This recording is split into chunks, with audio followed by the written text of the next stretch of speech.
Hi kids, I'm hiding out in my office today to read you chapter 22 of The Miraculous Journey of Edward Tulane. And if you remember, he's just been, just get myself comfortable, he's just been smashed by a restaurateur, by the owner of a diner called Neil's Diner. The little boy Bryce, who had taken him there, didn't have enough money to pay for the food he'd eaten, so the owner smashed Edward Tulane's head on the floor and everything went black. This is a picture by my son of two of rabbits that I used to have. That was Audrey and that was Harrison. Anyway, they passed away. We've got new rabbits now. Chapter 22. It was dusk, and Edward was walking down a sidewalk. He was walking on his own, putting one foot in front of the other without any assistance from anybody. Assistance means help. He was wearing a fine suit made of red silk. He walked down the sidewalk, and then he turned onto a path that led up to a house with lighted windows. I know this house, thought Edward. This is Abeline's house. That's his original owner, the little girl who owned him in the first place. I am on Egypt Street. Lucy came running out of the front door of the house, barking and jumping and wagging her tail. "Down, girls," said a deep, gruff voice. Edward looked up, and there was Bull standing at the door. "Hello, Malone," said Bull. "Hello, good old Rabbit Pie. We've been waiting for you." Bull swung the door wide open, and Edward walked inside. Abeline was there, and Nellie, and Lawrence, and Bryce. "Susanna," called Nellie. "Jangles," said Bryce. "Edward," said Abeline. These are all the different names people had for him, remember? She held out her arms to him, but Edward stood still. He looked around the room. "You searching for Sarah Ruth?" Bryce asked. Edward nodded. "You got to go outside if you want to see Sarah Ruth," said Bryce. So they all went outside, Lucy and Bull and Nellie and Lawrence and Bryce and Abeline and Edward. "Right there," said Bryce. He pointed up at the stars. "Yep," said Lawrence, "that is the Sarah Ruth constellation." He picked Edward up and put him on his shoulder. "You can see it right there." Edward felt a pang of sorrow, deep and sweet and familiar. Why did she have to be so far away? If only I had wings, he thought, I could fly to her. Out of the corner of his eye, the rabbit saw something flutter. Edward looked over his shoulder, and there they were, the most magnificent wings he had ever seen, orange and red and blue and yellow, and they were on his back. They belonged to him. They were his wings. What a wonderful night this was. He was walking on his own, he had an elegant new suit, and now he had wings. He could fly anywhere, do anything. Why had he never realised it before? His heart soared inside of him. He spread his wings and flew off Lawrence's shoulders, out of his hands and up into the night sky towards the stars, towards Sarah Ruth. "No!" shouted Abeline. "Catch him!" said Bryce. Edward flew higher. Lucy barked. "Malone!" shouted Bull, and with a terrific lunge he grabbed hold of Edward's feet and pulled him out of the sky and wrestled him to the earth. "You can't go yet," said Bull. "Stay with us," said Abeline. Edward beat his wings, but it was no use. Bull held him firmly to the ground. "Stay with us," repeated Abeline. Edward started to cry. "I couldn't stand to lose you again," said Nellie. "Neither could I," said Abeline. "It would break my heart." Lucy bent her face to Edward's. She licked his tears away. And that's the end of that chapter. Wonder what was happening there. Was he having a dream? Just wondered. Chapter 23. So something funny going on there. A new character. "Exceedingly well made," said the man who was running a warm cloth over Edward's face. "A work of art, I would say. A surpassingly, unbelievably dirty work of art, but art nonetheless, and dirt can be dealt with, just as your broken head has been dealt with." Edward looked into the eyes of the man.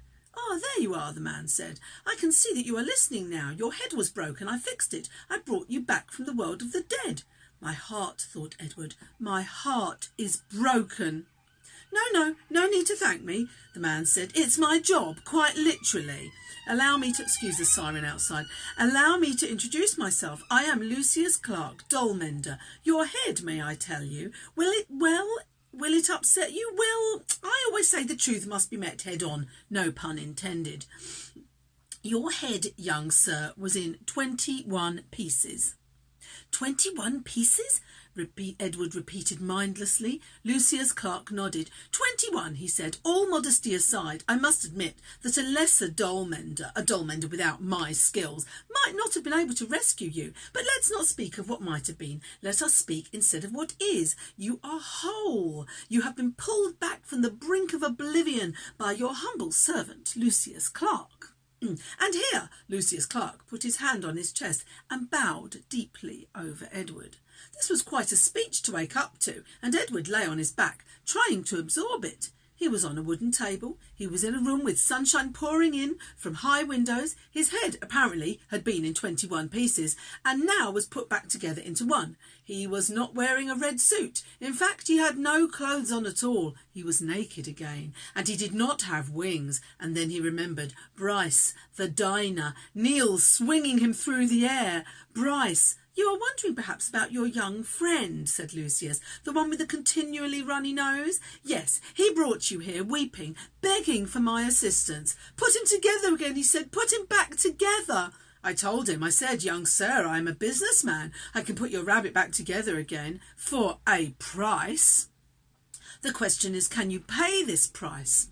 He could not. Of course he could not. He said that he could not. I told him then that he had two options, only two. The first option being that he was to seek assistance elsewhere. Option 2 was that I would fix you to the very best of my considerable abilities, and then you would become mine. His no longer, but mine. Here Lucius fell silent. He nodded, agreeing with himself. 2 options only, he said, and your friend chose option 2. He gave you up so that you could be healed. Extraordinary, really. Bryce, thought Edward. Lucius Clark clapped his hands together. But no worries, my friend, no worries. I fully intend to keep up my end of the bargain. I will restore you to what I perceive to be your former glory. You shall have rabbit fur ears and a rabbit fur tail. Your whiskers will be repaired and replaced, your eyes repainted to a bright and stunning blue. You will be clothed in the finest of suits. And then some day I will reap the return on my investment in you. All in good time, all in good time, in the doll business. We have a saying, there is real time and there is doll time. You, my friend, have entered doll time. So when he says he's going to reap the rewards, he's going to sell him. That's the end of another chapter. Chapter 24. Look, there's another little person. I don't know if you recognise them. I don't.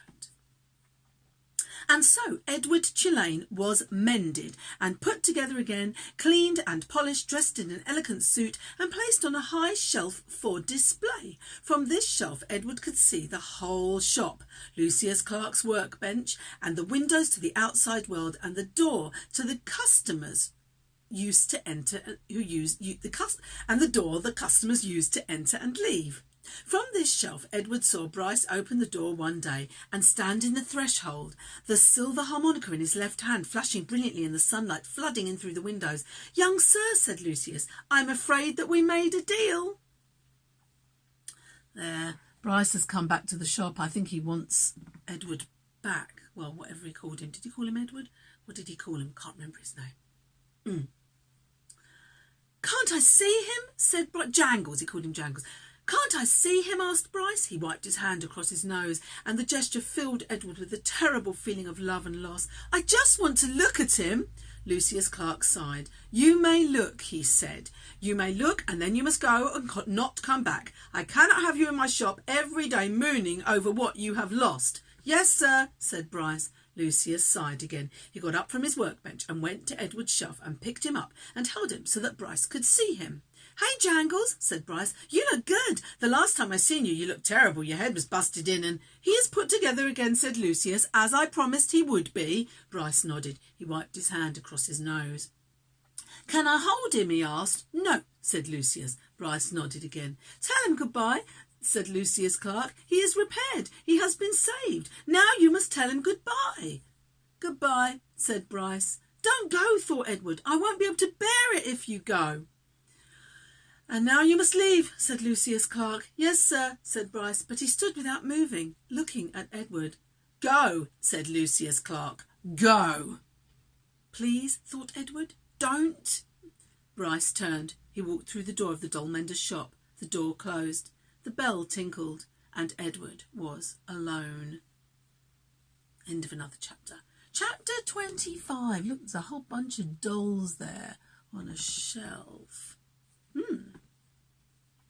Technically, of course, he was not alone. Lucius Clark's shop was filled with dolls. Lady dolls and baby dolls, dolls with eyes that opened and closed, dolls with painted on eyes, dolls dressed as queens, and dolls wearing sailor suits. Edward never cared for dolls. He found them annoying and self-centred.